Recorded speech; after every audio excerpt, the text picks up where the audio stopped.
There is a lot to learn about digital art, especially when first getting started. It can be overwhelming for beginners who do not know where to start. From tablets, drawing programs, and adjusting from drawing on paper to a screen.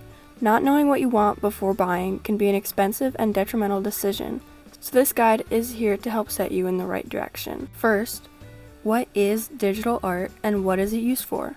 Digital art is a form of art drawn digitally. It is used in 2D animation, graphic design, and drawing.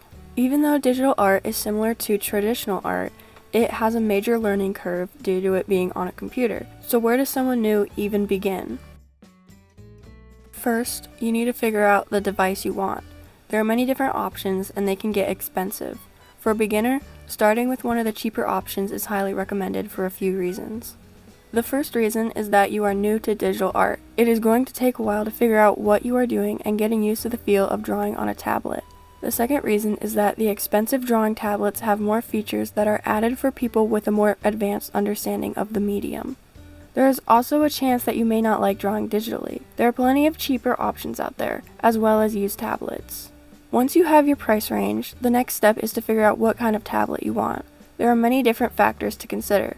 The size, tablet size versus workable area, portability, screen or no screen, few or many express keys, the pen size, feel, and charge, and do you need a computer? The three kinds of tablets are pen tablets, screen tablets, and iPads. Pen tablets and screen tablets are similar, as they both require to hook up to a computer and downloadable drivers.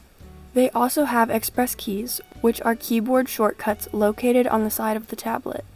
The difference is that one has a screen while the other does not. Pen tablets not having a screen to draw can be a tricky task, but they are highly recommended for beginners.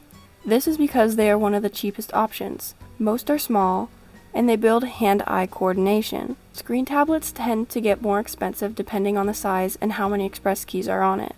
iPads are their own device and can be very expensive, not including the price of the pen or case. The positive is that they are extremely more portable than both pen and screen tablets. Another thing to consider is the size and chargeability of the pen. iPad pens are usually skinnier in comparison to a drawing tablet pen. Most artists with iPad pens buy grips for them because they can get uncomfortable after long periods of use. A majority of pens need to charge. Some take batteries while others charge by a cord. One of the best things to do when deciding on a tablet is to watch and read many reviews. This can help give a better understanding of what tablet will be the best for you. After you receive your tablet, the next step is to download the specific drivers for that tablet. To do this, go to the website of the brand of your tablet and find the drivers download page. Find the drivers for your tablet. This is labeled with the same name as the tablet. For example, the drivers for a Gaomon PD1560 will be named PD1560. Make sure the drivers are compatible with your computer. And then lastly, download the drivers. Most tablets are set up differently, though most have cords that plug into the computer and tablet. Some tablets have a Bluetooth connection option, but the connection can be very finicky. It is up to personal preference whether or not to use the Bluetooth connection. Once your tablet is connected, open up the drivers. This is where customization is available for the tablet. You can change the settings for the express keys on your pen and tablet to switch between tools on your drawing software by putting in their keyboard combinations. This can differ from software to software, so researching the combination keys for each drawing software is recommended. You can also change your pen's pressure sensitivity.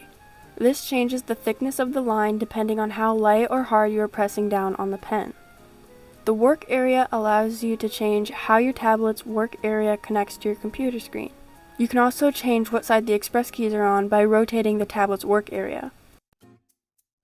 Pen nibs are the tip of the pen that glide across the screen. These nibs have to be replaced every so often because they dull and get sharp, causing scratches in your tablet. But more are available online. Be sure of your pen and/or tablet model before buying more nibs.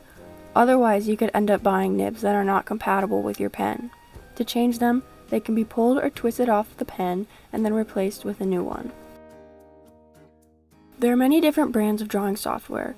Some are free while others are paid for. The software listed are some of the options to choose from.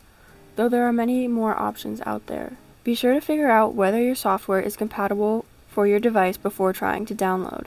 Some of the free options include FireAlpaca, Sketchbook, IbisPaint, Krita, and Medibang. Some paid-for options include Procreate, Photoshop, Tool SAI, and Clip Studio Paint. Getting familiar with your software is the most important step before drawing, as it will speed up your drawing process and allow you to discover new tools available to you. Tools may be named or located differently in different softwares. Some of the most basic tools in every drawing program include drawing utensils, like the pen, airbrush, and eraser, the bucket tool, the selection tool, layers, the color wheel, and references. When buying a tablet with a screen, it is recommended to put on a screen protector to avoid scratches on the screen from pen use. There are 3 different screen protectors: matte, glossy, and paper.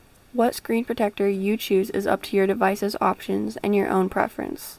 Pen tablets do not need a screen protector as they do not have a screen and are built to withstand pen use. Putting a screen protector on a pen tablet may cause issues with the pen accuracy. While drawing, make sure you are constantly saving your work. Your device crashing or accidentally exiting out of the system without saving will cause you to lose all of your work. Sometimes the system has a backup save where it will save your progress even if this happens, but do not rely on it, as this can fail too. One of the best ways to learn a drawing software and discover new tools is by watching others. A good way to do this is by watching speed paints, which are sped up videos of people drawing. These videos can go very fast, so watching people draw while they are streaming is also a good way to see their process in real time. There are also many tutorials out there to help you. Learning how to do digital art is a major learning curve from traditional art. Knowing what tools you need to buy that are the best for you is a major step. With many different options out there, it can become very overwhelming. Researching tablets that meet your needs can be a great way to get started. Once you start drawing, learning your software is the next big step. The best thing to do from there is to practice, watch and learn from others, and do not forget to press save.